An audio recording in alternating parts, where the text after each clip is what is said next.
Nunca imaginé que una sola palabra pudiera cambiar por completo la forma en que miraba a mi propia familia. No fue un grito, no fue una discusión escandalosa, no fue una pelea abierta, fue una frase dicha con una sonrisa educada frente a las personas correctas, en el momento exacto para humillar sin levantar la voz. La esposa de mi hijo me llamó la sirvienta, no a solas, no por error. Lo dijo delante de sus padres, sentados en la mesa grande del comedor. Esa mesa que yo había limpiado, decorado y preparado con cuidado porque quería que se sintieran bienvenidos. Era la primera vez que venían a nuestra casa, a mi casa. Yo estaba sirviendo el café cuando lo dijo, con naturalidad, como si describiera un rol evidente, como si fuera obvio que yo estaba ahí para atender, para callar, para desaparecer. Nadie rió, nadie la corrigió. Sus padres intercambiaron una mirada incómoda, pero no dijeron nada.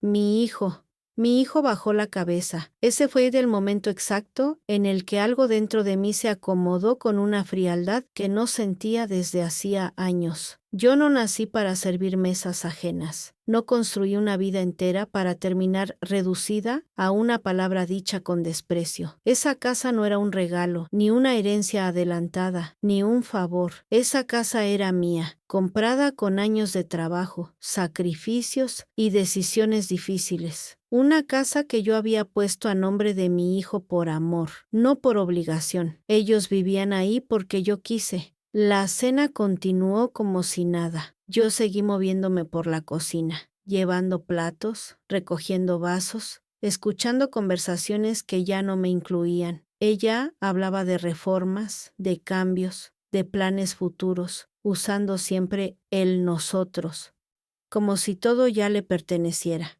En un momento, uno de sus padres comentó lo cómoda que era la casa. Ella sonrió y respondió que sí, que por suerte ahora ellos podían organizar todo a su manera.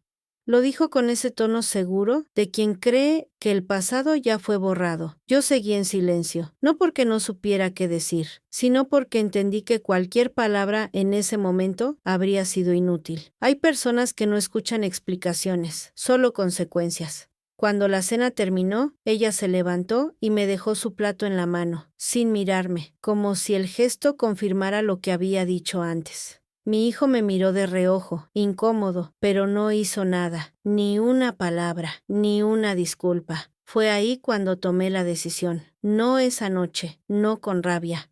La tomé con una claridad tranquila que solo llega cuando uno deja de pedir respeto y empieza a exigir coherencia. Al día siguiente, muy temprano, me senté en la sala con una carpeta que casi nadie sabía que existía. Dentro estaban los documentos de la casa, la escritura, la hipoteca, los pagos. Todo seguía legalmente a mi nombre. Yo había prometido transferirla más adelante, cuando ciertas condiciones se cumplieran, condiciones que nunca se hablaron en voz alta, pero que siempre estuvieron claras para mí. Ellos nunca preguntaron, asumieron, pasaron 2 días normales. Ella siguió tratándome como una presencia secundaria. Mi hijo evitaba el conflicto. Yo observaba, escuchaba, esperaba. El tercer día, les pedí que se sentaran conmigo en la sala. A los 2. Ella llegó confiada, sonriente, segura de que yo iba a hablar de límites, de respeto, de sentimientos.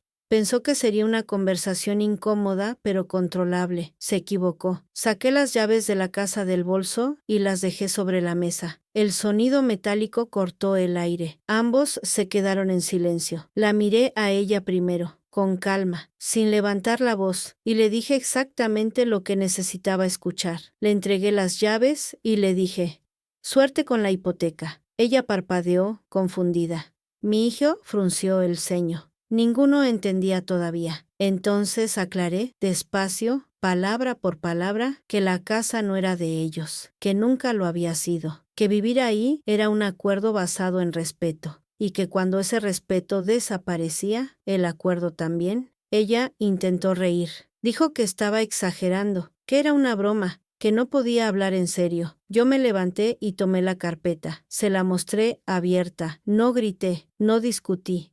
Solo señalé las firmas, mi nombre, mi responsabilidad, mi decisión. Mi hijo se puso pálido. Ella dejó de sonreír. En ese momento todavía no sabían lo que venía. No sabían que esa casa era solo el principio, que perder las llaves no era lo peor, que el verdadero impacto llegaría después.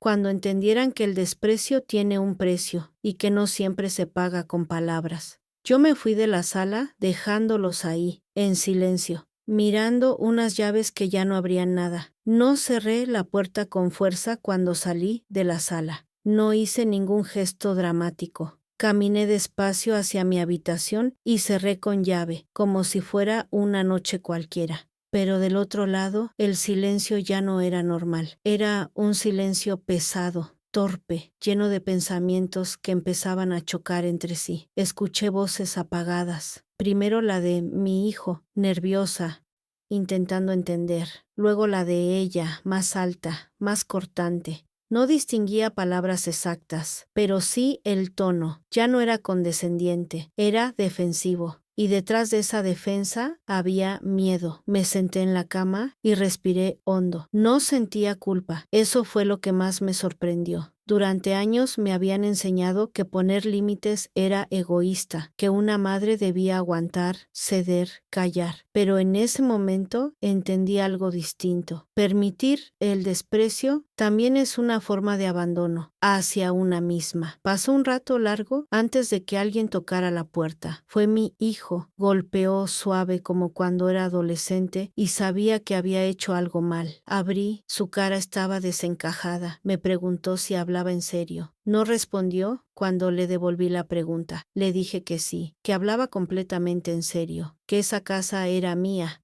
que la hipoteca seguía bajo mi responsabilidad y que yo no iba a seguir financiando una vida en la que me trataban como si fuera invisible. No levanté la voz, no fue necesario. Me dijo que no sabían a dónde ir, que todo había sido muy rápido, que sus suegros estaban de visita y que esto era una humillación. Esa palabra me atravesó, pero no como él esperaba. Le respondí que la humillación no había empezado ese día, que había empezado cuando su esposa me redujo a un rol frente a extraños y él eligió callar, que yo no había creado esa situación, solo había dejado de sostenerla. Ella apareció detrás de él. Ya no tenía la postura segura de antes. Sus brazos estaban cruzados, su mandíbula tensa. Dijo que yo estaba exagerando una broma, que nunca quiso ofenderme, que así hablaban en su familia, que yo era demasiado sensible.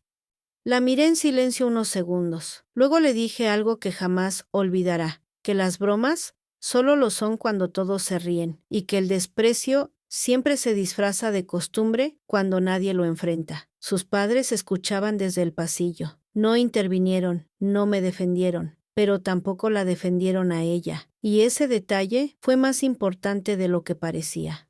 Esa misma tarde llamé a mi abogado, no para echarlos de inmediato, sino para hacer las cosas de forma clara, legal, limpia. Les di un plazo razonable, no porque me dieran lástima, sino porque yo no actuaba desde la rabia, actuaba desde la decisión. La noticia se esparció rápido. Familiares llamaron, algunos para apoyarme, otros para decirme que estaba siendo dura, que debía pensar en mi hijo. Yo escuché a todos, y por primera vez no me dejé mover. Esa noche casi no dormí.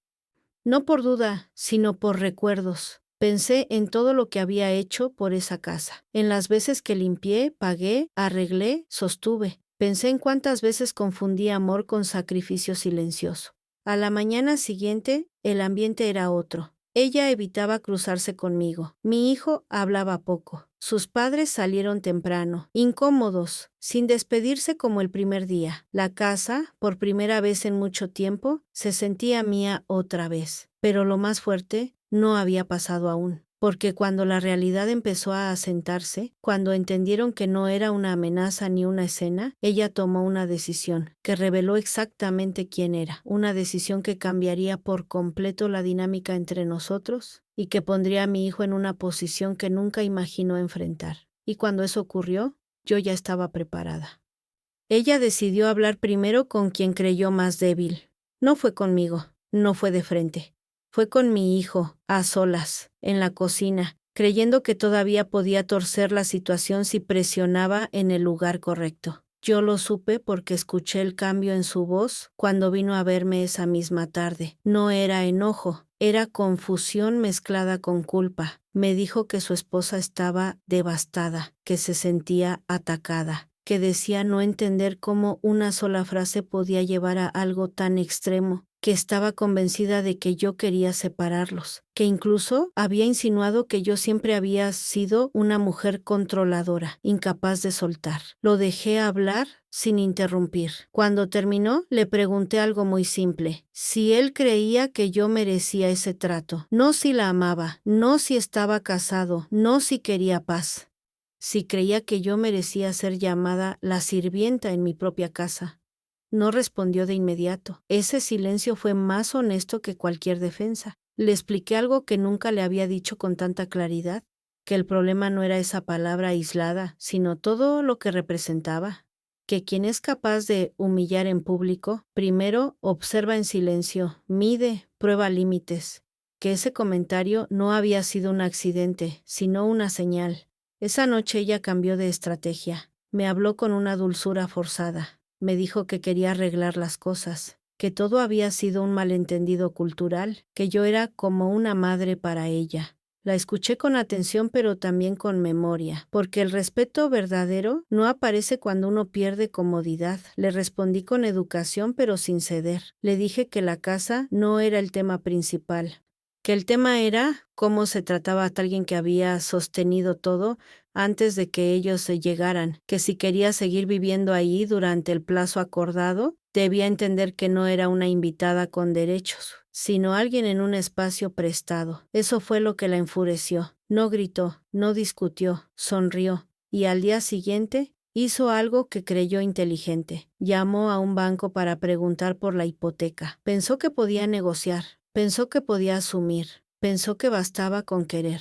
No sabía que yo ya había hablado con ellos. Cuando el banco le explicó que no podía hacerse cargo sin mi consentimiento, que el historial estaba a mi nombre, que las condiciones no eran transferibles de esa manera, algo empezó a resquebrajarse. Ya no era una cuestión de orgullo, era una realidad concreta. Esa misma tarde me pidió hablar. Nos sentamos frente a frente, sin testigos, sin intermediarios. Me dijo que estaba dispuesta a disculparse. No por lo que dijo, sino por cómo sonó. Esa precisión lo dijo todo. Le respondí con calma. Le dije que yo no necesitaba una disculpa ensayada, que necesitaba límites claros, que jamás volvería a tolerar ser tratada como menos en un lugar que yo había construido, que mi silencio anterior no había sido debilidad, sino paciencia, y que esa paciencia se había agotado. Me preguntó si había alguna forma de arreglarlo. Le dije que sí, pero no como ella esperaba. Le dije que durante el tiempo que quedaba, ella y mi hijo pagarían todos los gastos completos de la casa, no como castigo, sino como responsabilidad, que respetarían normas claras, que no volverían a escuchar un comentario fuera de lugar, y que al final del plazo se irían sin discusión. Se levantó sin decir palabra. Esa noche discutieron, fuerte. Lo supe porque mi hijo vino a verme pasada la medianoche. Estaba roto. Me dijo que nunca la había visto así, que lo acusaba de no defenderla, de ponerse de mi lado, de permitir que yo ganara. Ahí le dije algo que necesitaba escuchar desde hacía mucho tiempo, que esto no era una competencia y que si alguien sentía que perdía era porque había confundido poder con respeto. A la mañana siguiente, ella empezó a empacar, no de forma dramática, de forma calculada, como quien se da cuenta de que el terreno ya no es seguro. Sus padres llamaron. Esta vez sí hablaron conmigo, no para reclamar, sino para entender. Y cuando entendieron, guardaron silencio. Pero aún faltaba el momento más importante. El momento en que mi hijo tendría que elegir qué tipo de hombre quería ser. Y esa decisión estaba más cerca de lo que todos pensaban. El silencio de la casa, mientras ella empacaba, era distinto a cualquier otro que hubiera vivido. No era tenso, era definitivo. Cada cajón que se cerraba sonaba como un límite que por fin se marcaba. Yo no la vigilaba, no hacía falta. Cuando alguien entiende que ya no tiene control, deja de actuar para impresionar. Mi hijo caminaba de un lado a otro sin saber dónde quedarse. A ratos entraba a su habitación, a ratos salía al patio. Estaba dividido entre la costumbre y la realidad. Yo lo observaba sin intervenir, porque hay procesos que no se pueden acelerar sin romper algo más. Esa tarde se sentó frente a mí en la cocina. Tenía los ojos cansados. Me dijo que no sabía cómo había llegado a ese punto, que nunca quiso faltarme el respeto, que todo había ido pasando de a poco, sin darse cuenta. Yo asentí, porque eso era verdad. Las faltas más graves casi nunca empiezan como ataques, sino como silencios repetidos. Le pregunté si recordaba el día en que compré la casa. Me dijo que sí. Era joven, todavía vivía conmigo. Le recordé las noches en que trabajé doble turno, las veces que elegí pagar cuotas en lugar de viajar, las renuncias pequeñas que nadie ve, no para reprochar, sino para ubicarlo en la historia real, no en la versión cómoda que había adoptado. Me dijo que entendía, que se sentía avergonzado, que no sabía cómo reparar el daño. Le dije que no todo daño se repara volviendo atrás. Algunos solo se reparan avanzando distinto. Ella terminó de empacar al día siguiente. No se despidió de mí, tampoco la detuve. Mi hijo la acompañó hasta la puerta. Se quedaron hablando un rato afuera. Cuando volvió, estaba solo. No pregunté nada. Él tampoco explicó. Pasaron horas. La casa se sentía grande, demasiado silenciosa. Esa noche cenamos juntos por primera vez en mucho tiempo, sin tensiones externas. No fue una cena alegre, fue honesta. Hablamos poco, pero lo poco que se dijo fue real. Al día siguiente, mi hijo me dijo que había decidido irse también, no porque yo se lo pidiera, sino porque necesitaba pensar, reconstruirse, entender qué había permitido y por qué. Me dijo que no quería seguir viviendo en una casa que ahora sentía como un recordatorio constante de su error. Lo abracé, no como a un niño, sino como a un hombre que acababa de caer y estaba aprendiendo a levantarse. Se fue esa misma semana. La casa volvió a quedarse solo conmigo. Y por primera vez en mucho tiempo no me sentí sola, me sentí en paz. Los meses siguientes fueron tranquilos. Recuperé rutinas. Volví a hacer de la casa un lugar propio, no compartido por obligación. Mi hijo venía a verme, más presente, más atento, más humilde. Ella no volvió a aparecer. Su nombre dejó de ser tema. Un día, sin aviso, recibí un mensaje suyo. No era largo, no era emotivo. Decía que ahora entendía, que había perdido más de lo que pensó ganar, que lo sentía. Leí el mensaje una sola vez. No respondí, no por rencor, sino porque ya no era necesario. Había aprendido algo que ella aún estaba procesando, que el respeto no se exige cuando ya se perdió, se cuida desde el principio. Pero todavía faltaba cerrar el círculo, porque toda historia necesita un final claro. Y ese final llegó cuando mi hijo me hizo una pregunta que jamás pensé escuchar. Mi hijo me hizo la pregunta una tarde tranquila, mientras tomábamos café en la cocina. No fue impulsiva, no fue dramática. Fue una pregunta pensada, pesada, de esas que no se hacen si uno no está dispuesto a aceptar cualquier respuesta. Me preguntó si algún día podría volver a confiar en él. No le respondí de inmediato, no porque no supiera qué decir, sino porque esa confianza no era una palabra bonita, era una construcción lenta. Le dije la verdad, que la confianza no vuelve de golpe, pero que tampoco desaparece para siempre si hay cambios reales. Que yo no necesitaba promesas, sino coherencia sostenida en el tiempo. Asintió, como alguien que por fin entendía que ser adulto no es elegir lo cómodo, sino hacerse cargo de lo que uno permite.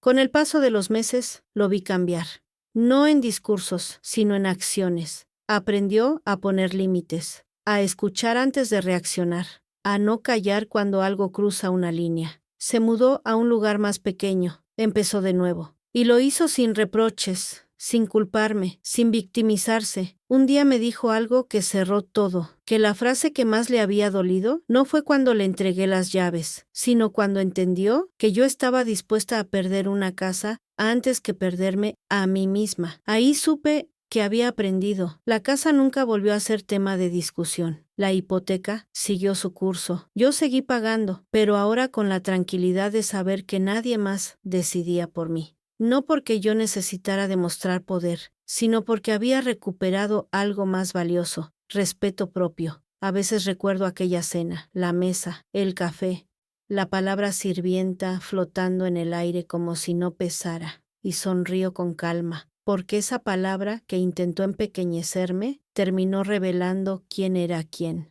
No grité, no discutí, no supliqué, solo entregué las llaves. Y dije, suerte con la hipoteca. Y en ese gesto simple entendieron algo que nunca habían aprendido, que las casas se habitan, pero la dignidad no se negocia.